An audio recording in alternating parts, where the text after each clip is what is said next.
Bien, buenas tardes con todos. Se invitó a los estudiantes a participar de la tutoría. Sin embargo, no han habido asistentes. Entiendo que puede ser porque se está realizando bien el desarrollo de las clases y los temas que hemos tratado están bastante claros. Sin embargo, en caso de que alguien necesite, voy a hacer un breve repaso de los temas que tratamos en la clase anterior. En ese sentido, pues voy a proceder a compartirles mi pantalla para revisar los temas de la última clase. Bien, como les había dicho en la clase anterior, la asignatura de pensamiento laico y proyecto de vida tiene nada más 3 unidades. Por ello, estas han sido divididas para los 4 meses de estudio o para el semestre académico. En ese sentido, pues estábamos iniciando la unidad 2 con la temática del laicismo en el Ecuador, pensamiento y acción. En esta unidad, o en estas 2 primeras semanas de la unidad 2, vamos a revisar las características del pensamiento ecuatoriano antes del laicismo y el laicismo en el Ecuador. Bien, entonces miren ustedes, hay unas características del pensamiento ecuatoriano antes del laicismo, es decir, unos aspectos históricos. Había, aunque nos liberamos de la colonia, aunque nos liberamos de la conquista, de los conquistadores, seguía habiendo una influencia religiosa bastante marcada, sobre todo por la religión católica. Entonces miren ustedes la Constitución quiteña del año 1812, dictada por las 8 provincias libres del país en ese entonces: Quito, Ibarra, Riobamba, Latacunga, Ambato, Guaranda y Alausí. Miren lo que manifestaba la Constitución en su introducción para aquel momento, es decir, para el año 1812. En el nombre de Dios todo por eso, trino y uno. Y yo les he explicado aquí a los estudiantes si habían escuchado o conocían la expresión trino y uno. Y trino alude a tres y uno, obviamente a uno. Entonces quiere decir que Dios es uno solo en Padre, Hijo y Espíritu Santo. En el pueblo soberano del Estado de Quito, legítimamente representado por los diputados de las provincias libres que la forman, en uso de los imprescindibles derechos que Dios mismo, como autor de la naturaleza, ha concedido, ¿no? Descendiendo estrechar más fuertemente los vínculos políticos que han reunido a estas provincias hasta el día y darse una nueva forma de gobierno análogo a su necesidad, para la gloria de Dios. Si ven ustedes, aunque nos liberamos de la colonia, los próceres de la historia seguían teniendo una clara influencia religiosa, sobre todo católica apostólica romana, ¿no? Entonces, para la gloria de Dios y conservación de la religión católica y felicidad de estas provincias, sanciona los siguientes artículos que formarán la sucesiva constitución de este Estado. Bien, entonces hay otros aspectos históricos de antes, ¿no? Concomitantemente, en el artículo 4, miren lo que se declaraba. La religión católica, como la han profesado nuestros padres y como la profesa y enseña la Santa Iglesia Católica Apostólica Romana, será la única religión del Estado de Quito y de cada uno de sus habitantes. Es decir, que no era un Estado religioso totalitario.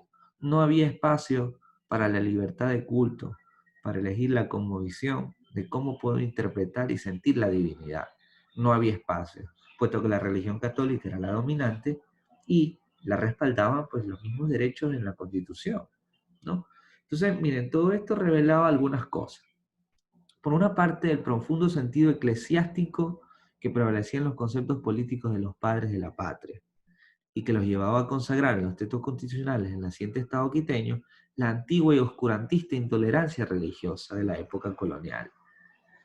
Revela también que la guerra de independencia que se hallaba planteada y en pleno furor se enfilaba contra el gobierno colonial, mas no contra ninguna de las dos majestades de ese entonces, imperantes en el sistema colonial, es decir, contra el rey ni contra el papa, a los que se seguía reconociendo como autoridades superiores del Estado quiteño. Luego, en el año 1869, se dicta una nueva constitución en el gobierno de Gabriel García Moreno, la famosa Carta Negra. Esta carta y algunas generalidades o esta constitución contenía 13 títulos, además de disposiciones transitorias que comprendían un total de 117 artículos, en comparación con la actual que tiene más de 400.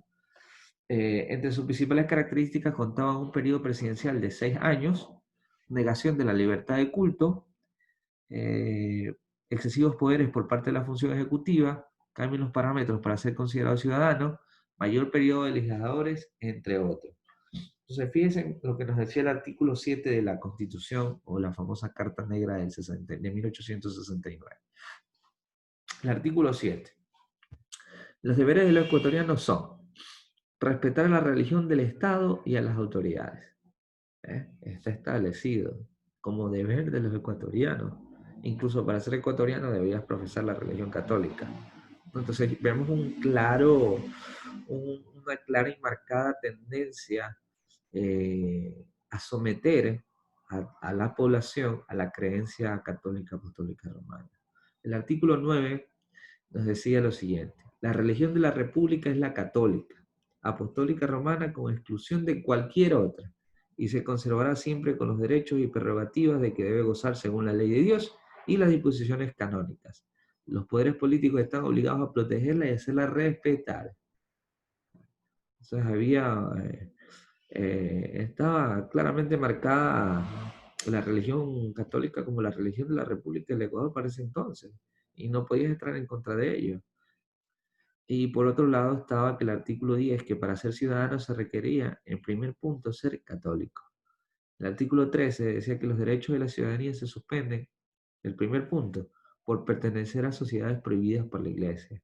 Y aquí aparecía la famosa masonería y todo el litigio que hubo ahí, ¿no? con las iglesias. Bien, posterior a esto, pues se recomendó que se viera la película Sé que vienen a matarme, que narra la historia de vida o el paso por la presidencia de Gabriel García Moreno, considerado por muchos como un santo y por otros como un tirano.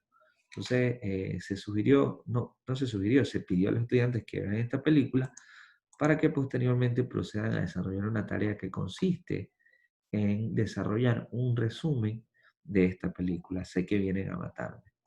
En la siguiente clase pues se seguirán con otros títulos, con otros contenidos de la asignatura. Hasta aquí lo que a grosso modo o en líneas muy generales tratamos en la clase anterior. Si tienen preguntas, ya saben chicos que a través del WhatsApp, correo electrónico o cualquier otro medio nos podemos estar en contacto.